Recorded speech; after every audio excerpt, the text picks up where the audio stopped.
Assalamualaikum warahmatullahi wabarakatuh. Perkenalkan, saya Salahuddin Irsyad sebagai guru biologi di SMA Negeri 1 Kabandungan dan mahasiswa PPG dalam jabatan kategori 2 Universitas Galuh. Akan melaksanakan ujian kinerja pembuatan video dengan materi sistem pernapasan pada manusia, subbab, kapasitas paru-paru, dan aliran udara pada manusia. Selamat menyaksikan.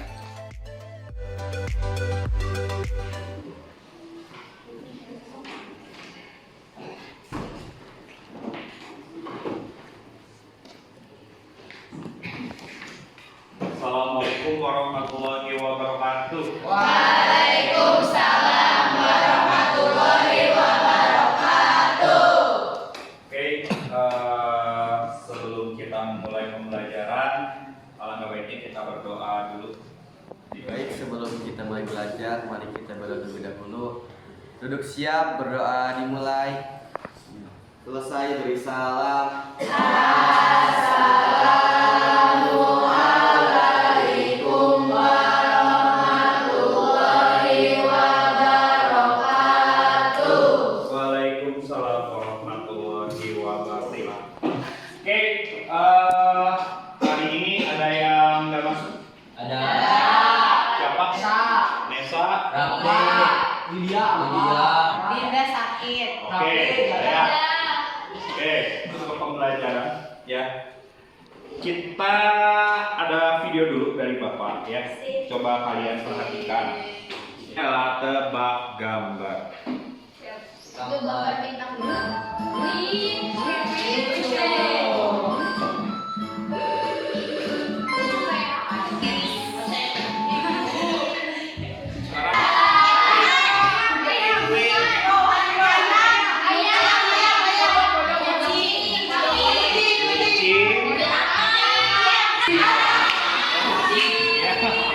Oke, gambar apa lagi?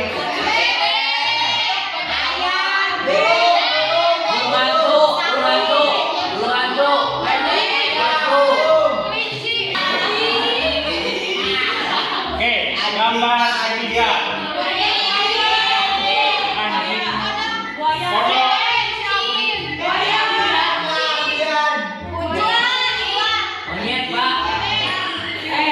Apa itu? Oke, satu lagi. Kasih. Jerapah, singa. Nah, sekarang sebelum masuk kita harus tahu dulu tujuan pembelajaran kita hari ini apa. Ya, coba baca Fatimah. Dengan menggunakan model pembelajaran problem basis learning PBL dengan pendekatan saintifik dan metode diskusi peserta didik dapat menganalisis hubungan sehingga dapat menumbuhkan sikap saling menghormati, religius, peduli lingkungan, dan kreatif. Nanti kalian akan diberi dua buah masalah ya yang berhubungan dengan sistem pernapasan. Tujuan akhirnya itu adalah untuk menumbuhkan sikap saling menghormati, religius, peduli lingkungan, dan kreatif. Punya pertanyaan ya buat kalian ya tentang pertemuan sebelumnya. Ya. Coba ada yang bisa menyebutkan organ-organ pernapasan? Hidung. Nah, coba. hidung, Ya, bolehlah di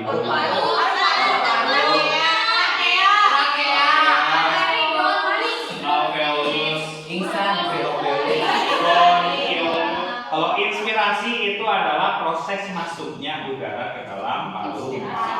Inspirasi. Ekspirasi proses keluarnya. Kalau respirasi proses masuk keluarnya udara. Yang nantinya kalau di sel itu akan menjadi energi. Kayak gitu. Ya. Nah, pernapasan itu ada dua jenis ya, nantinya ada pernapasan dada dan pernapasan perut. Ya. Oke, sekarang Bapak akan kasih kalian pretest ya. pretestnya sudah Bapak kirim ke grup, mangga dibuka.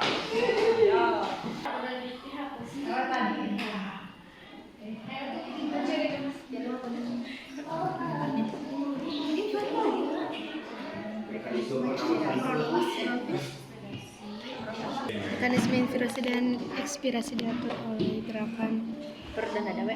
Dibuka weh. dan motif pada. Udah weh, makin main dulu ya. Lemot ya Pak.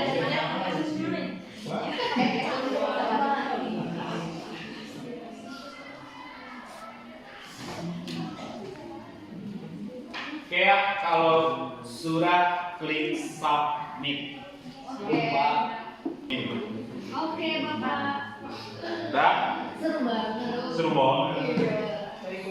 Gampang banget.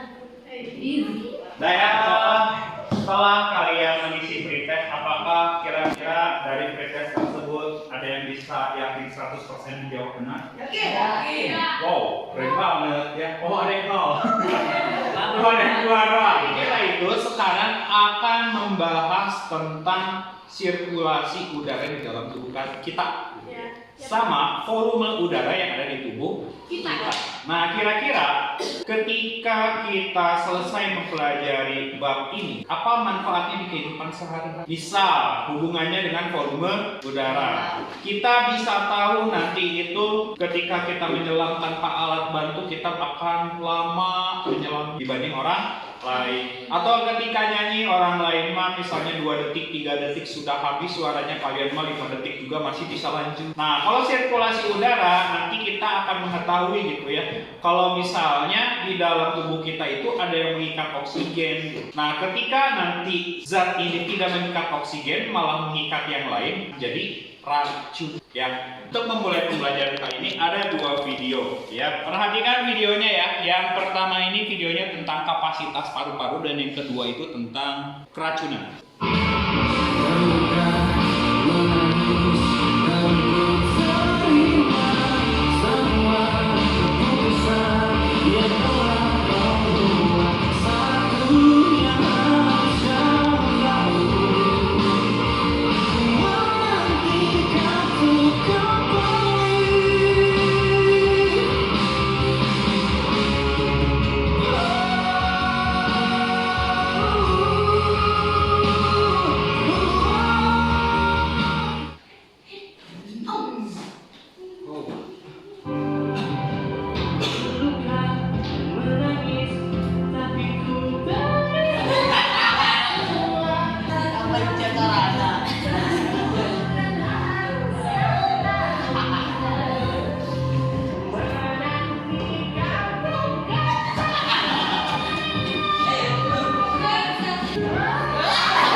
Antara yang versi 1 dan versi 2. Soalnya gimana? Yang pertama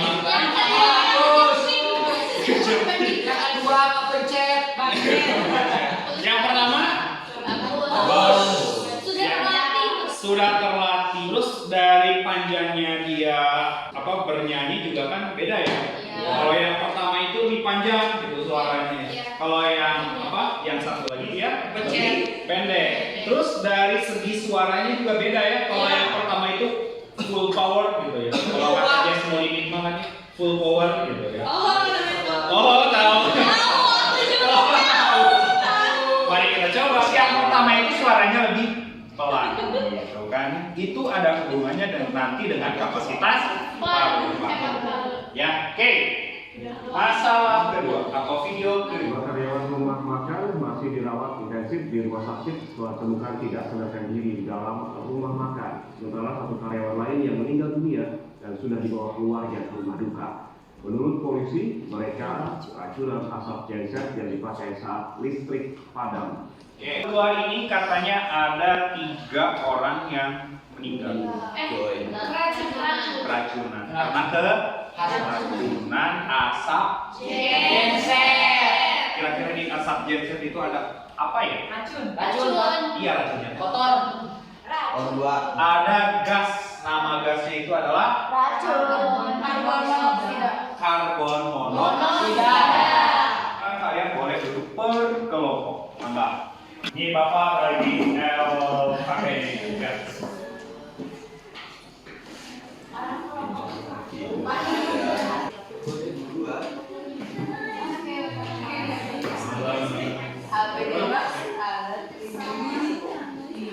Ya, di dalam LKPD tersebut ada 2 masalah yang harus kalian selesaikan sampai kalian mencari solusinya. Ya, kok kerja. Ini boleh.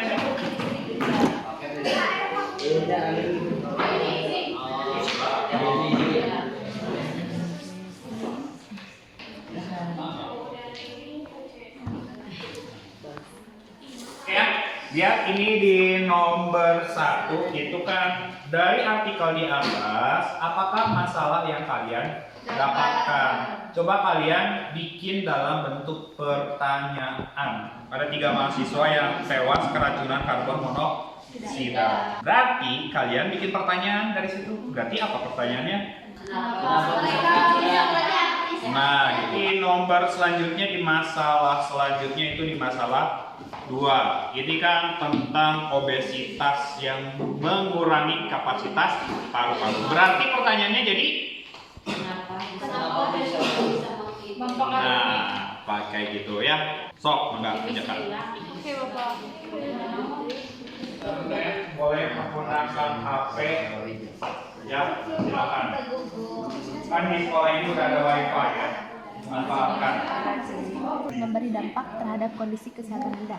Dalam keadaan normal, kedua paru-paru dapat menampung sebanyak 4 sampai 5 liter. Seiring dengan pertambahan usia, kapasitas paru-paru dan fungsinya akan mengalami penurunan, terutama setelah memasuki usia 35 tahun. Semua gas kan tidak berbawa dan tidak berwarna. Gas. Unsur yang ada di gas CO itu apa? Karbon dan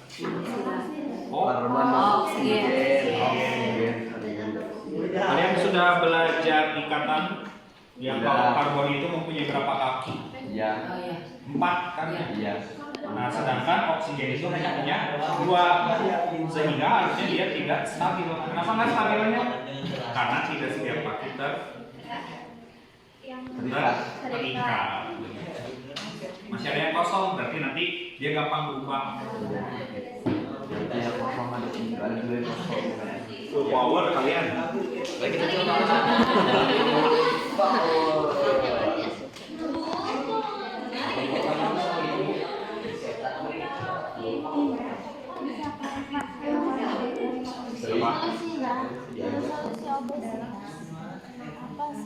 Gini, apa yang terjadi saat seseorang keracunan karbon monoksida? Ya, berarti solusinya gimana biar seseorang itu tidak? Kalau yang ini pertanyaannya apa? Ya, nanti tergantung pertanyaan.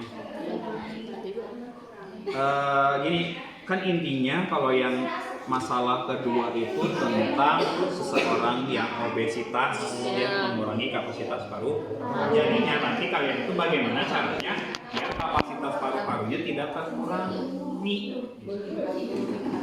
Ya, nanti berarti kalian harus tahu normalnya dulu. Bagaimana? Karena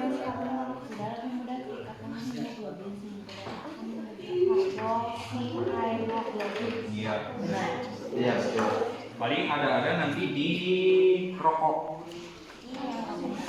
Iya, kan ada ya. Ada gas beracun yang dapat mengakibatkan berkurangnya kemampuan darah mengikat oksigen. Kira-kira kenapa? Karena yang harusnya mengikat oksigen itu hemoglobin, kan? Nah, hemoglobin yang mengikat CO2, mengikat CO, sehingga Hb-nya habis untuk CO, sehingga oksigennya nanti bayang-bayang doang. Buat karbon monoksida di dalam darah, sel darah merah, apa itu hemoglobin? Hemoglobin. Kalau sel darah merah itu apa? Sel darah merah itu mengandung hemoglobin. Tapi yang mengikat yang hemoglobin. Iya. Tapi sel darah merah itu Iya. masih ada di dalam sel darah merah.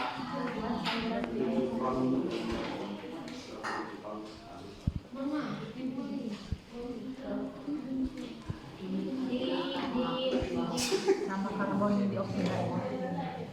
Dalam keadaan normal, bagaimana mekanisme pengangkutan oksigen dan CO2 di paru-paru dan dalam Di paru-paru dan dalam jaringan sama tubuh beda gak? sama. Sama aja. Jadi oksigen itu kan diangkut oleh sel darah merah Iya. melalui Hb Iya. dan plasma darah yang persenan gini. Oh, iya. Nah, terus yang CO2 itu kan 3. Ada yang di plasma, ada yang di hemoglobin, sama ada yang di H2CO3, Oh iya, asam iya, iya. karbonat. Iya.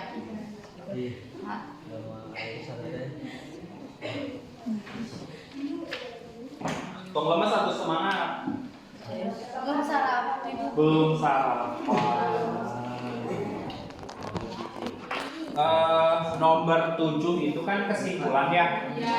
Itu isinya adalah jawaban dari pertanyaan nomor 1. Kalau solusi itu pasti tiap kelompok beda-beda ya. Misalnya untuk menghindari keracunan gimana? Untuk menghindari pengurangan kapasitas paru-paru gimana? Itu umur Blanka. Apa? Enggak. Ada lagi yang mau nanya? Kamu nanya.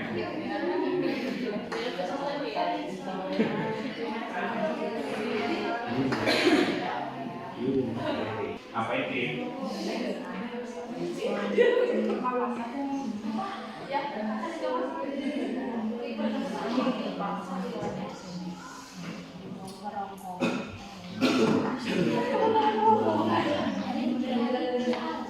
Nanti dari hidung, Tenggorokan. taring lari, terus trachea, bronkus, alveolus, alveolus, lalu masuk ke aliran darah. Aliran darah nanti ke sel terjadi respirasi sel yang mengakibatkan oksigen nanti berubah jadi CO2. Kenapa oksigen bisa berubah jadi CO2? Karena ada proses respirasi sel yang menghasilkan energi. Produk buangan yaitu ada CO2 dan H2O. Begitu. Yang keluar masuknya. Hah? Yang keluar masuk, proses keluar masuknya. Ya kan yang di peredaran darah kan itu kan ada difusi antara paru-paru dengan peredaran kapiler gitu. Kan ada oksigen dan CO. Wih. Sok monggo. Pengertiannya boleh ya. Kalau tidak adalah solusi.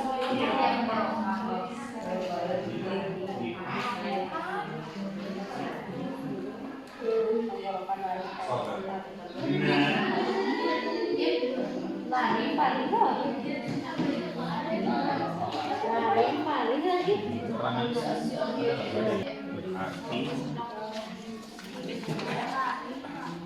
ini teh ini yang 500 apa? Volume tidak. Berarti nomor 1 volume tidak. 2 volume cadangan inspirasi. Yang ini volume cadangan ekspirasi. Yang keempat ini volume Interaksi. reaksi. Residu. Terus yang ini volume ini teh kapasitas inti. Vital. Inti. Ya boleh vital. Vital. Ini kapasitas total. Jadi kesini teh Volumenya dijumlahin bukan? dijumlahin 500 tambah 900 tambah 900 berapa?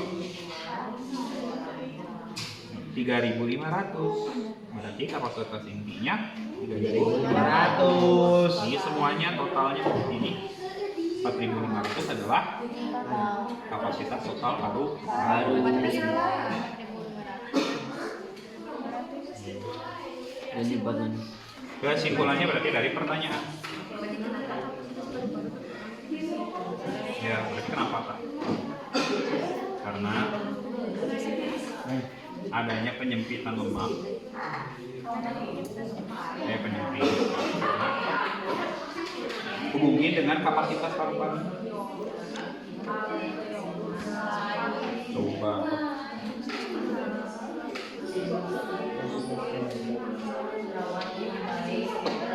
Karena adanya timbunan lemak di dekat paru-paru yang mengakibatkan penyempitan paru-paru dan otomatis mengurangi kapasitas paru-paru. Wow. Amazing.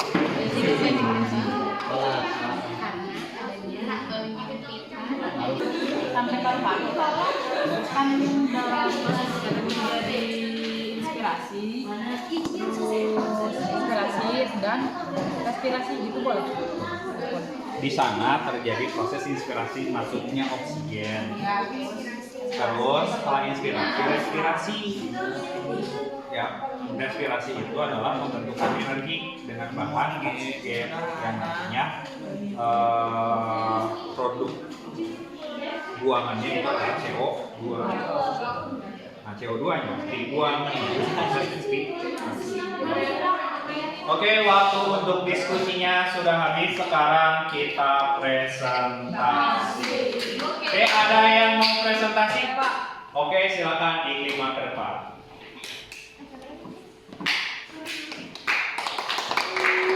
Assalamualaikum warahmatullahi wabarakatuh. Selamat siang teman-teman. Baik, sebelumnya yang terhormat Bapak Pembimbing Biologi dan teman-teman sekalian yang saya banggakan. Berdirinya saya di sini akan mempresentasikan hasil diskusi dengan kelompok saya dari lembar kerja peserta didik ini tentang sistem pernapasan pada manusia. Ada satu masalah yang kelompok kami dapatkan, yaitu bagaimana karbon monoksida dapat meracuni tubuh manusia. Itu permasalahan yang kita dapat dari masalah 1. Nah, di sini muncullah beberapa pertanyaan. Yang pertama, apa yang dimaksud dengan gas karbon monoksida? Nah, gas karbon monoksida adalah gas yang tidak berwarna, tidak berbau, dan tidak merangsang, atau seringkali disebut CO. Nah, CO ini seringkali disebut pembunuh diam-diam karena memang karbon monoksida ini menyebabkan kematian. Jadi sering disebut dengan pembunuh diam-diam. Nah, lalu muncullah pertanyaan berikutnya. Apa yang terjadi jika gas karbon monoksida masuk ke dalam sistem pernapasan dan memenuhi darah? Nah, jawabannya yang kami dapatkan adalah kemampuan darah untuk mengikat oksigen akan berkurang. Hal ini karena gas CO lebih mudah terikat dengan Hb, hemoglobin, sehingga darah akan membentuk COHb. Nah, dari masalah tadi muncul lagi pertanyaan, apakah yang mengangkut karbon monoksida di dalam darah? Jawabannya yaitu hemoglobin. Nah, di sini dalam keadaan normal, bagaimana mekanisme pengangkutan O2 dan CO2 di paru-paru dan dalam jaringan? Nah, pengangkutan oksigen diikut oleh hemoglobin membentuk oksihemoglobin HbO2. Karbon dioksida diikat oleh hemoglobin membentuk karbaminohemoglobin HbCO2. Karbon dioksida di plasma darah berikatan dengan air membentuk asam karbonat H2CO3. Di plasma darah asam karbonat berubah menjadi ion bikarbonat HCO3. Nah, bagaimana proses masuknya oksigen yang dihirup dari udara masuk ke saluran pernapasan dan berubah menjadi karbon dioksida? Sertakan organ apa saja yang dilewati oksigen sebelum masuk ke paru-paru. Nah, saya akan menjelaskan. Yang pertama yaitu dari hidung. Setelah hidung ke tenggorokan, lalu ke laring, paring, trakea, bronkus, bronkiolus, alveolus, dan paru-paru. Nah, terjadinya pengambilan udara yaitu yang disebut dengan inspirasi, lalu terjadi respirasi masuk keluarnya udara untuk pembentukan energi. Begitulah proses masuknya oksigen yang dihirup dari udara masuk ke saluran pernapasan. Nah, jadi kesimpulan dari masalah yang saya dapatkan, ketika terlalu banyak CO di udara yang dihirup tubuh mengganti oksigen dalam sel darah merah dengan karbon monoksida. Nah, dari permasalahan tadi ada solusi. Bagaimana jika memang kita terracun karbon monoksida? Nah, ketika ada karbon monoksida, hal yang pertama harus kita lakukan yaitu kita harus menjauh dari sumber adanya gas karbon monoksida tersebut. Contohnya ketika ada kebakaran, kita harus menjauhi asap-asap itu karena asap itu bisa mengandung karbon monoksida. Nah, itu merupakan permasalahan yang kami dapatkan dan jawaban yang kami dapatkan dari hasil diskusi. Sebelum saya tutup, saya membuka sesi tanya jawab. Aku Kak. Kalau misalnya karbon monoksida terlalu banyak di dalam darah, apa sih yang terjadi? Nah ya teman-teman, yang akan terjadi kemampuan Hb dalam mengikat oksigen itu akan berkurang. Jadi jika terlalu banyak, Hb akan kehilangan kemampuan untuk mengikat oksigen sehingga kita akan mengalami sesak napas. Nah, hal itu akan mengakibatkan kematian. Jadi makanya monokarbon monoksida itu sering disebut pembunuh diam-diam. Karena emang mematikan. Sebelumnya ada yang mau bertanya lagi? Cukup.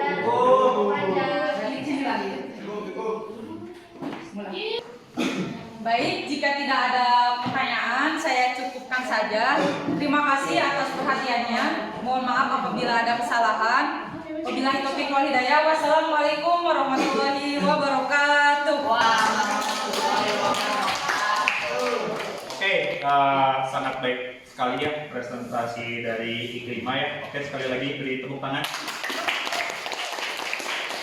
Presentasi masalah kedua. Ada yang mau? Saya. Oke, Maya boleh ke depan. Silakan. Assalamualaikum warahmatullahi wabarakatuh. Waalaikumsalam warahmatullahi wabarakatuh. Alhamdulillah. Sebelumnya yang pertama guru pembimbing mata pelajaran biologi dan teman-teman yang saya cintai. Alhamdulillah. Jadi pada kesempatan kali ini saya perwakilan dari kelompok saya akan mempresentasikan hasil diskusi kami mengenai ini nih, masalah kedua di LKPD. Bisa kalian lihat di sini tuh ada orang yang lagi megang dada gitu kayak sesak nafas. Di soal pertama ini, apakah masalah yang kalian dapatkan dari gambar ini? Nah, saya mengambil pertanyaan, kenapa kapasitas paru-paru berkurang terhadap penderita obesitas? Di soal kedua, apa yang dimaksud dengan obesitas?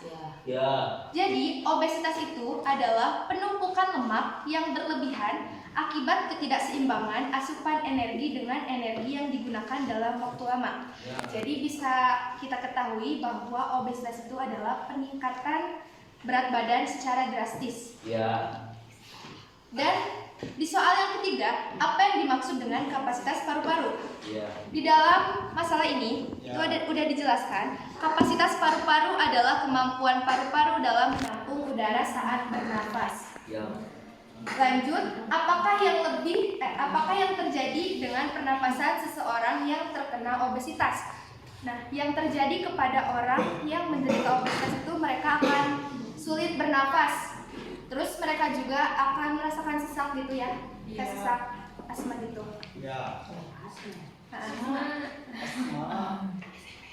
Dalam keadaan normal, berapakah kapasitas paru-paru pada manusia? Nah, yang pertama itu ada volume tidal. Jadi volume tidal itu volume udaranya adalah 500 ml. Yang kedua ada volume cadangan inspirasi, volume udaranya 1500 ml. Yang ketiga ada volume cadangan ekspirasi. Volume udaranya 1.500 ml. Yang keempat, volume residu. Volume udaranya adalah 1.000 mm. Yang kelima, kapasitas vital. Volume udaranya itu 3.500 mm. Dan yang terakhir ada volume total, yaitu volume udaranya 4.500 ml.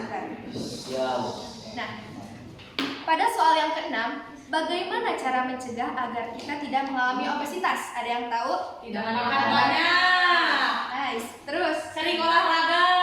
nice. Betul ya. Kita harus sering berolahraga. Terus kita harus seimbang juga antara asupan sama yang dikeluarkan. Iya. Kayak gimana ya? Nah, harus seimbang antara asupan energi dengan energi yang digunakannya. Iya. Terus jangan berlebihan dalam itu merokok. Terus makan makanan berminyak juga jangan berlebihan ya. Jadi kita harus makan makanan yang sehat. Sehat. Ya. Yang penting mah harus olahraga gitu. Jadi kesimpulannya nih, yang terakhir kesimpulannya. Nah, kesimpulannya supaya tidak terjadi itu berarti kita tadi harus olahraga, kita harus makan makanan yang sehat, tidur yang cukup, dan juga harus kita ingat bahwa orang yang terkena obesitas itu lebih rentan mengalami gangguan saluran pernapasan. Itu ya teman-teman. Sebelum sehat itu ada yang mau ditanyakan? Ya, silakan. Dari sini kan, apakah orang yang kurus kapasitas paru-parunya akan berkurang? Tepat ya barusan itu, apakah orang yang kurus kapasitas paru-parunya akan berkurang?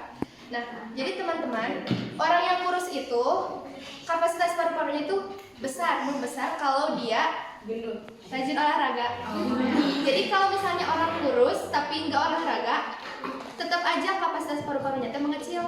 Begitu juga sama orang yang gemuk gitu ya. Kapasitas paru-parunya itu kan mengecil, tapi kalau misalnya dia rajin olahraga, berarti kapasitas paru-parunya itu besar. Udah cukup ya pertanyaannya? Oke, baiklah, sekian presentasi dari saya. Terima kasih atas perhatiannya. Wassalamualaikum warahmatullahi wabarakatuh. Ya, presentasinya selesai gitu ya. Dari tadi presenter pertama Iklima gitu ya. Masalahnya itu tentang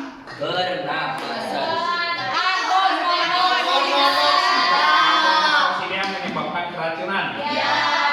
Tadi kesimpulannya apa? Mengganti oksigen dalam sel darah merah dengan karbon monoksida. Iya, begitu ya. Jadi intinya ketika di dalam darah kita terlalu banyak karbon monoksida, yang terjadi adalah kemampuan hemoglobin dalam mengikat oksigen akan berkurang. Ketika terus saja dijejeli oleh karbon monoksida, lama-kelamaan kita akan sesak napas. Setelah sesak napas itu kita akan sulit bernapas. Ya, sehingga ketika oksigennya sudah habis di dalam tubuh, nanti kita akan mengalami yang namanya gagal bernapas, yang mengakibatkan Oke, kasus kedua tadi dipresentasikan oleh Maya tentang kapasitas ya, tentang orang yang obesitas. Ya, ternyata dalam penelitian orang yang obesitas itu kapasitas paru-parunya akan berkurang. Kesimpulannya apa tadi, Maya? Harus banyakin olahraga dan tidur. Harus banyak olahraga, makan sesuai kebutuhan. Itu yang ya, dan jangan sering merokok. Jangan merokok, jangan sering merokok. Iya, begitu ya. Oke, semuanya mengerti? Oke, apakah ada yang mau bertanya? Tidak. Jadi hari ini itu kita belajar tentang pernapasan, hubungannya dengan Pencernaan. pengikatan oksigen dan karbon monoksida. Ya, Oksigen itu akan diikat oleh siapa?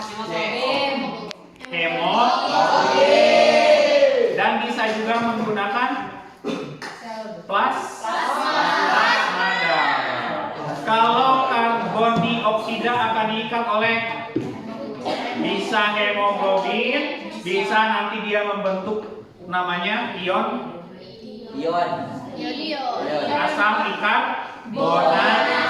Selanjutnya juga bisa melalui plasma darah. Selanjutnya kapasitas paru-paru itu ada 5, ada volume tidak atau udara yang dibutuhkan dalam pernapasan biasa.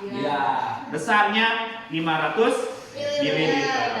Selanjutnya ada volume cadangan inspirasi, itu besarnya 1.500 ya. Terus ada volume cadangan ekspirasi, besarnya sama ya 1.500. Terus ada volume residu, besarnya 1.200 ya. Terus ada kapasitas inti ya. Itu kapasitas inti itu adalah penjumlahan antara volume tidak dan volume cadangan inspirasi dan ekspirasi. Nanti besarnya 3.500. Lalu terakhir ada kapasitas total atau kapasitas total paru-paru, yaitu ditambah dengan volume residu sehingga nanti besarnya jadi 4.500. Nah, apakah harus segitu kapasitasnya? Tidak. Tiap orang itu berbeda. Tergantung kegiatan, makanan, dan olahraga yang dia lakukan. Tuh, ya. Oke ya, mengerti? Oke, karena kalian sudah mengerti, apa ingin nanya? Ya. Apakah pembelajaran hari ini menyenangkan? Apakah dengan masalah yang diberikan itu kalian jadi lebih mengerti? Yakin. Oke, depan kita akan ke lab. Kiranya penjaga. Lab, ya kita akan melakukan praktikum, ya, mengecek besarnya kapasitas paru-paru kalian. Ya, karena di labnya tidak ada alatnya, jadi kita menggunakan alat yang sederhana saja. Ya. Begitu ya? Karena kalian sudah mengerti, sekarang kalian akan diberi soal post test. Ya. Post testnya sudah Bapak kirim linknya di grup, mangga kerjakan. Yang link tadi bukan? Ya. Ayo.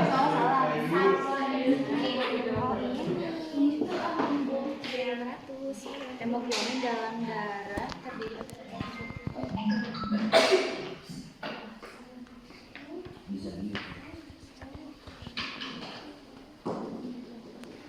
Kalau sudah, kalian boleh klik submit ya. Nanti hasilnya akan Bapak share di grup ya, nanti sore lah ya. Nanti kalau misalnya ada yang kurang nilainya ya, tombolin ya. Nanti kalian boleh mengulang post test lagi ya, atau remit ya. Oke. Karena pembelajaran hari ini sudah selesai ya, dan kelihatan kalian sudah pada lapar. Ya. Oke, kita tutup pembelajaran ini dengan doa. Sok, maka dipimpin oleh Gojo. Kita sudah selesai, maka kita berdoa kembali agar Allah berikan ilmunya tersebut. Siap, berdoa dimulai.